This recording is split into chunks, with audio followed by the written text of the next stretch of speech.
Et donc, sans trop tarder, je vais inviter notre éminent orateur suivant, professeur Favier, pour nous parler de la rhinite et l'apnée de sommeil au-delà de l'IH, une piste majeure pour améliorer le sommeil de nos patients. Nous vous écoutons. Merci. Bonjour à tous, merci beaucoup pour l'invitation à communiquer sur ce sujet. Moi, je travaille à Montpellier. Je suis effectivement ORL comme vous et je vais essayer de faire aussi bien que le professeur Agis sur son côté didactique pour défendre notre partie qui est l'endoscopie de sommeil. Et juste pour répondre le temps que je me branche, l'intérêt de l'endoscopie de sommeil et ce pourquoi ça reste encore du domaine de l'ORL à mon sens, c'est que on compare l'anatomie éveillée et l'anatomie endormie et c'est grâce à ça qu'on va indiquer des traitements que malheureusement il faut connaître. Il faut connaître l'anatomie, il faut connaître l'anatomie chirurgicale. Donc, effectivement, le laisser sous le giron uniquement des pneumologues, je pense que c'est un peu précoce actuellement. Je vous propose maintenant donc de parler de nez et sommeil pour la simple raison que le nez, ça peut être intégré ou non dans les classifications d'endoscopie de sommeil, comme ça a été dit, mais finalement, ce nez, c'est un problème un peu aberrant. Pourquoi? Parce que nous, ce qu'on dit à nos étudiants, c'est que les apnées se situent entre le palais et le larynx. Pourquoi? Parce que c'est le site de collapsus, c'est là où il y a un conduit musculaire où il y a pas d'os et donc c'est la boîte à langue. La boîte à langue, c'est là où se situe la langue et l'oropharynx. Au-dessus, on a, le nez qui est quelque chose de mou, hem, à l'entrée et dur en arrière, donc ça peut pas se collaber le nez ça peut pas se collaber, ça peut pas se fermer complètement, de façon dynamique. Et en dessous, on a la trachée, le larynx. Donc finalement, en respiration normale, on respire par le nez. On respire par le nez va, l'air va ensuite dans l'oropharynx, va au niveau laryngé. Et puis il y a des gens, ils respirent par la bouche. Et finalement, bah, si on respire par la bouche, il n'y a aucune raison théoriquement de faire des apnées. On va voir que c'est un petit peu facile comme réflexion. J'aime bien commencer ce genre de topo par les fonctions nasogéniennes. Il y a beaucoup de choses qu'on croit connaître et en fait, on ne connaît pas tout. Je vous rappelle, le nez, c'est au milieu, les sinus, c'est sur le côté. Le nez, ça sert à quoi? Ça va servir à filtrer, l'air qu'on respire avec les vibrisses, donc les poils du nez. Ça va réguler le début respiratoire et puis ça va surtout servir à humidifier et réchauffer l'air qu'on respire pour qu'à chaque fois, quelles que soient les conditions d'humidité et de température de l'air environnement, quand ça arrive dans le cavum, donc dans le rhinopharynx, l'air est toujours à 34 degrés. Donc c'est quand même une belle machine. Ça permet d'être à la bonne température, à la bonne humidité pour, les poumons. On va avoir le cycle nasal qui va réguler ça. C'est une alternance de congestion et décongestion des cornets inférieurs qui va, quand ils sont très congestionnés, permettre un vrai frottement de l'air et donc une vraie humidification de l'air. Et puis quand ils sont décongestionnés, de limiter ce phénomène. Ce qui fait qu'on a toujours une fosse nasale qui respire mieux que l'autre, tantôt à droite, tantôt à gauche. Ça s'alterne en général toutes les 4 heures. C'est le cycle nasal classique physiologique. Ça sert dans la résonance de la voix, ça ne nous intéresse pas trop aujourd'hui, et puis dans les défenses immunitaires avec le mucus. Bien entendu, ça sert également les fosses nasales dans l'olfaction, mais ce n'est pas le sujet du jour. Ce qui est moins connu, c'est la fonction des sinus, parce que si finalement le nez ça sert à respirer, le sinus ça sert à quoi?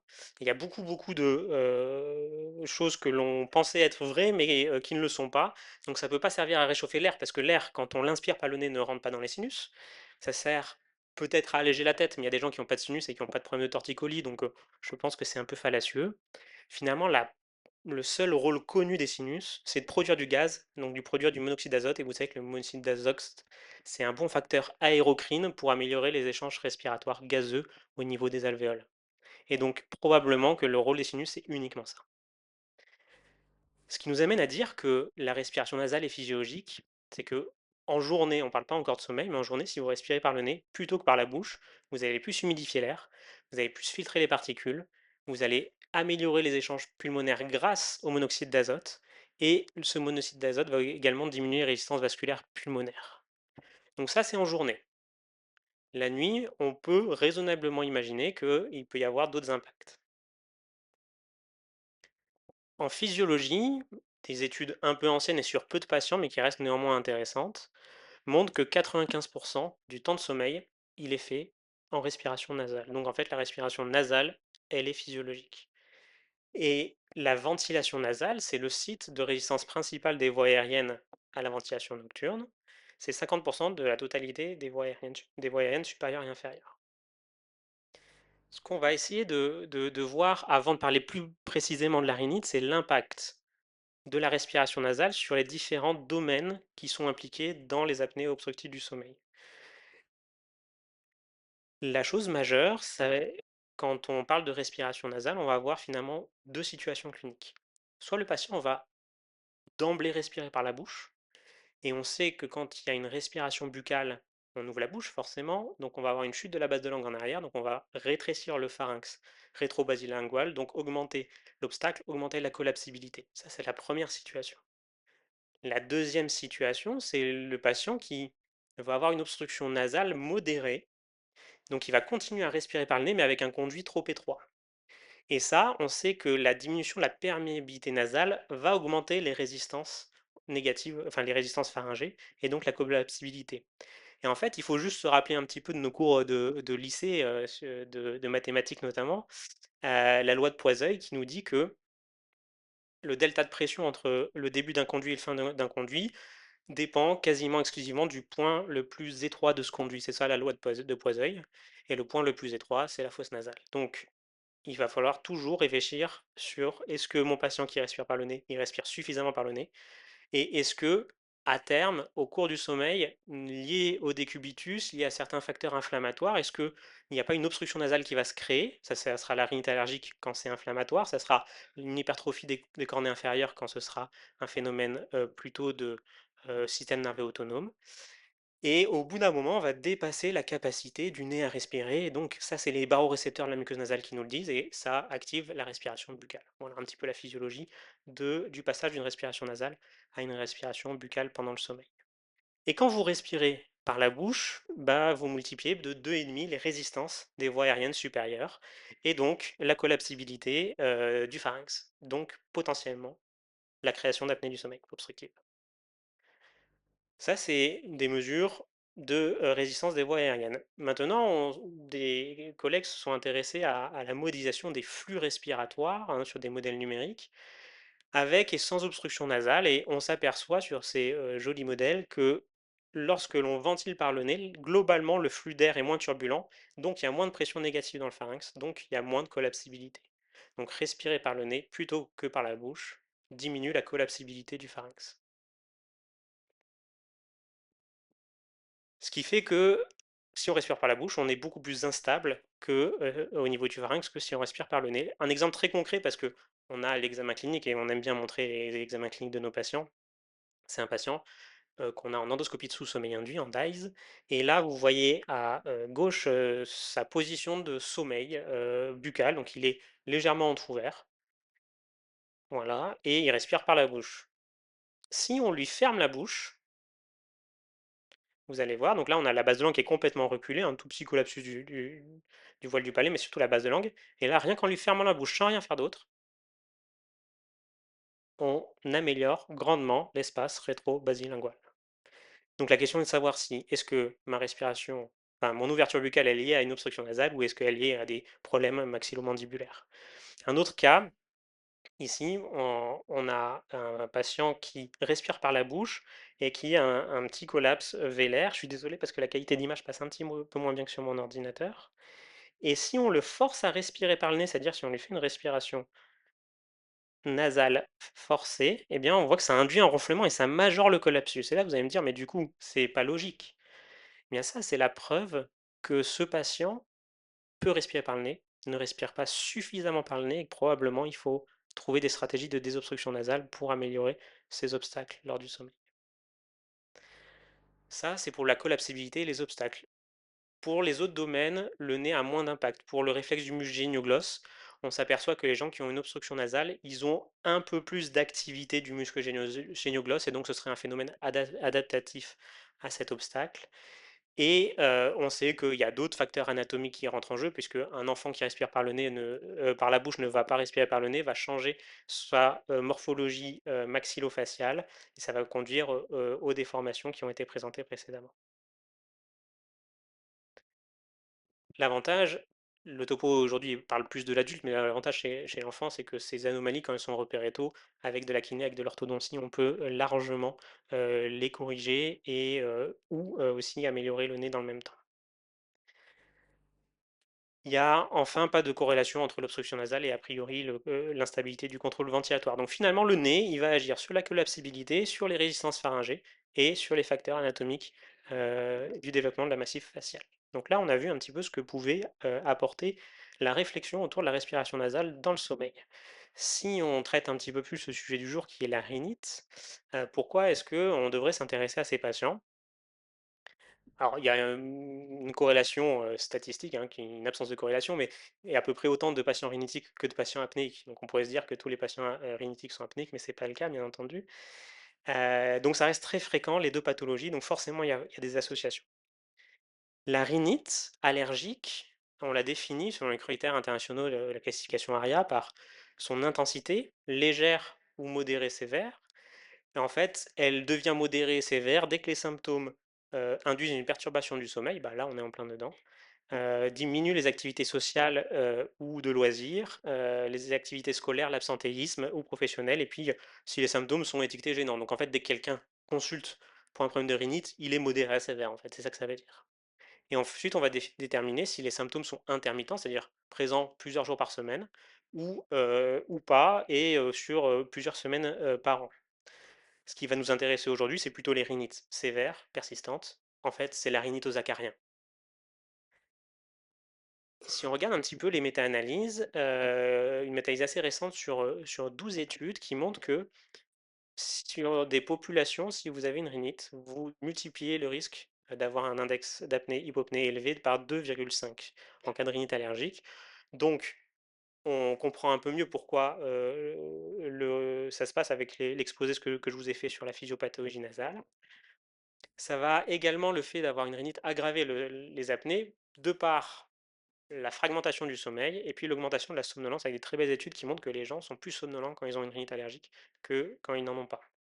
Et puis, des choses que l'on commence à peine à appréhender, mais il y a aussi des biomarqueurs communs entre l'inflammation de la muqueuse nasale, médiée par l'IL-6, et puis l'IL-6 qui aurait également un rôle dans la régulation du sommeil. Mais là, c'est vraiment des domaines balbutiants qui auront peut-être à l'avenir un peu plus de poids. Si on regarde un petit peu les bases scientifiques, des rhinitiques allergiques, on a 4 études, de cohortes, dont 3 françaises. La première, qui est l'étude Antares sur environ 1 600 patients suivis pendant plus de 5 ans, donc c'est vraiment des belles études et en fait, c'est des patients qui ont été recrutés comme étant allergiques et traités par immunothérapie anti-allergénique pour les acariens, donc des patients qui avaient des rhinites allergiques aux acariens et au screening, la plainte des patients, dans 72 des cas, c'est d'avoir un meilleur sommeil. Donc vous déjà, de façon indirecte, on sait que les patients qui ont de la rhinite ont un sommeil altéré. Et ce traitement qui est long, hein, l'immunothérapie allergénique, hein, qui est sur au moins 3 ans, eh bien, il y a 53 lors du suivi des patients qui estiment avoir une meilleure qualité de sommeil sous traitement symptomatique, seul de la rhinite.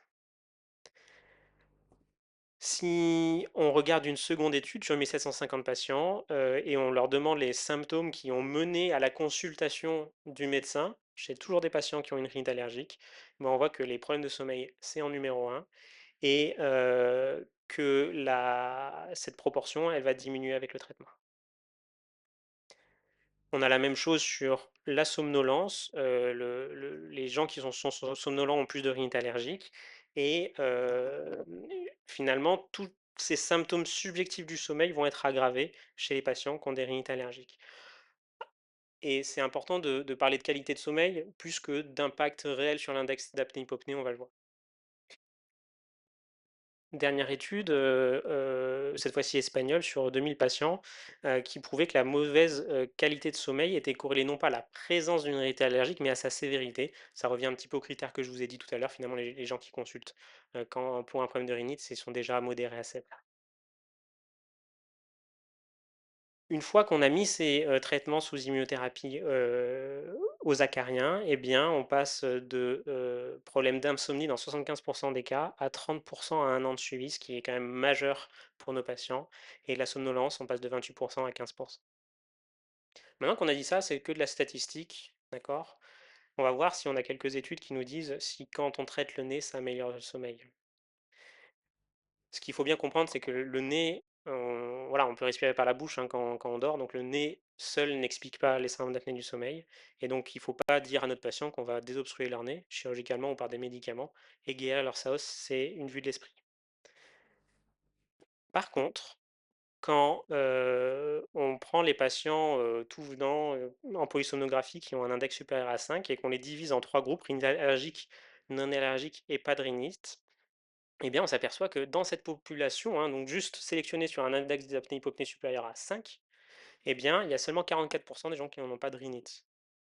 Donc on est encore quand même dans des relations bidirectionnelles entre rhinite et apnée du sommeil, mais il n'y a pas du tout de corrélation avec la sévérité de l'index d'apnée-hypopnée. Par contre, quand on a de la rhinite allergique, on a une mauvaise efficacité de sommeil et une augmentation des micro-éveils. C'est que le premier traitement, il est médicamenteux dans la rhinite allergique, donc c'est des sprays de rhinocorticoïdes. On peut également, y associer des antihistaminiques locaux ou Peros. Là, c'est une étude sur 78 patients, traités par budesonide pendant 2 mois et qui améliore sensiblement la somnolence avec une chute presque de 5 points de la somnolence. Heu et donc c'est quand même quelque chose qui est majeur parce que quand vous allez traiter, des patients qui, par orthèse d'avancée mandibulaire, par, PPC, déjà il faut qu'ils respirent bien par le nez pour tolérer ces traitements et en plus il reste de la somnolence, il faut quand même se poser la question de, voilà, est-ce qu'il n'y a pas une cause allergique sous-jacente? La chirurgie nasale, donc là, on opère rarement des gens pour de l'allergie, hein, mais quand on s'en sort pas, quand on est en échec de traitement, c'est-à-dire qu'on a mis l'immunothérapie anti-allergénique, qu'on a mis les rhinocorticoïdes, les antihistaminiques et qui restent gênés, dans cette petite portion des cas, on peut, faire une chirurgie de l'obstacle, turbinal et ça améliore le questionnaire NOSE qui est un questionnaire de qualité de vie nasale et le, questionnaire de Pittsburgh pour la qualité de sommeil également. Si on souhaite savoir ce qu'impacte, la chirurgie nasale dans la réduction de l'index d'apnée-hypopnée, donc on l'a déjà dit tout à l'heure, hein, ça ne sert pas à ça, mais ça va encore une fois, la chirurgie versus médicaments. On a parlé tout à l'heure des résultats des médicaments. Là, les résultats de la chirurgie permettent également de diminuer les PWERS et de diminuer les micro-éveils.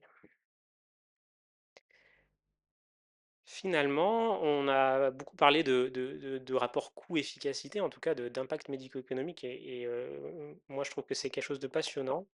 Quand on traite le nez chirurgicalement, et là c'est des études américaines, donc avec un système de santé très particulier que vous connaissez bien, heu, si un patient a besoin d'être opéré de son nez pour des syndromes d'apnée du sommeil, eh bien au bout d'1 an, on a remboursé, en termes de coût-efficacité, cette chirurgie. Donc c'est en plus d'être efficace pour les patients, c'est efficace d'un point de vue médico-économique, ce qui est quand même rassurant. Et bien entendu, un patient qui respire pas par le nez, il va respirer par la bouche et donc il va pas supporter l'orthèse d'avancée mandibulaire. C'est enfoncer une porte ouverte, mais c'est toujours bien de le préciser. Finalement, si on veut, avoir, des idées, un peu flash, de ce qui se passe entre le nez et le sommeil, quelqu'un qui a une plainte de mauvaise qualité de sommeil, au-delà de l'index, au-delà de la maladie d'apnée, pensez à juste demander: «Est-ce que le nez respire bien? Est-ce que quand vous vous couchez, le nez a tendance à se boucher? Est-ce que ça se bouge plutôt d'un côté, plutôt de l'autre, en alternance à bascule?» Ça, c'est très en faveur de l'obstacle des cornées inférieures. C'est très simple à traiter, très peu morbide et ça, l'ORL, on n'a pas besoin d'être spécialisé dans le sommeil pour le faire. Un patient qui a un SAOS, il faut toujours rechercher une respiration buccale nocturne qui va impacter votre traitement et donc s'il respire par la bouche, se poser la question d'une obstruction nasale sous-jacente puisque traiter une rhinite, ça améliore la somnolence, la qualité de sommeil et bien entendu l'adhésion au traitement. Et juste un point, mais c'est pas le sujet du jour, dans certains cas, pour le ronfleur, en fait, désobstruer le nez, ça suffit à la prise en charge. Voilà, je vous remercie. Merci, professeur Flavier. Je donne la parole à la salle s'il y a une question. Oui. Merci, Madame la Présidente. Moi, je vais rebondir sur la remarque de tout à l'heure. Peut-être je me suis mal exprimé. Dans le cadre d'une meilleure coopération entre pneumologues et cardiologues, on fait normalement, nous, notre fibroscopie, notre bronchoscopie, et on passe obligatoirement par le nez. Ce que je demande, c'est que nous, on apprend à reconnaître certains signes parce qu'on passe à côté de beaucoup de pathologies ORL, malheureusement. Bien sûr. On n'est pas bien formé dans ce sens. Donc, voilà pourquoi j'ai fait tout à l'heure la remarque pour pouvoir vous dire, apprenez-nous à faire des diagnostics précoces chez nos malades pour pouvoir vous les adresser. Vous êtes le meilleur spécialiste pour les prendre en charge. C'est Voilà, noté. j'espère que je Merci. me suis plu. Non, non, il y avait aucune, mésentente par rapport à ça. La seule chose à bien comprendre quand on fait l'endoscopie de sommeil, c'est que, et ça a été très bien dit, par ma consoeur, pour que ce soit interprétable, il faut qu'il y ait vraiment une cible anesthésique qui soit très précise et je ne sais pas si on peut corréler, vos objectifs de sédation en bronchoscopie avec nos objectifs en DISE et ça, je crois pas qu'on ait d'études là-dessus.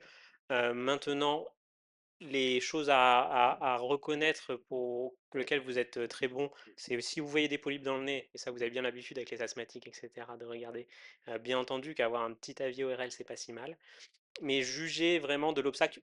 La chose très importante que vous pouvez voir, c'est les amygdales quand elles sont très grosses, avec des parenchymes amygdaliens qui vont se toucher, ce qu'on appelle les kissing amygdales. Mais sinon, je pense qu'on a besoin de refaire l'examen, nous, quand même, derrière. Merci, je vous remercie d'avoir posé cette question qui est très essentielle, parce que quand vous voulez prendre votre voiture, vous voulez voyager, vous faites du Waze, Oui, voir la route, comment elle est. C'est comme ça. Dans le sas, c'est pareil. Vous allez mettre une PPC, mais il faut voir le nez, comment il est. Si tout à vous fait. prenez une 4x4, tu prenez une rue tertiaire, ça va pas, parce que vous allez rouler à 120, mais vous n'allez pas. Donc, premièrement, c'est le nez, parce que finalement, c'est le nez qui va pratiquement tout régler. Je pense que le sas, elle est partie à partir du nez.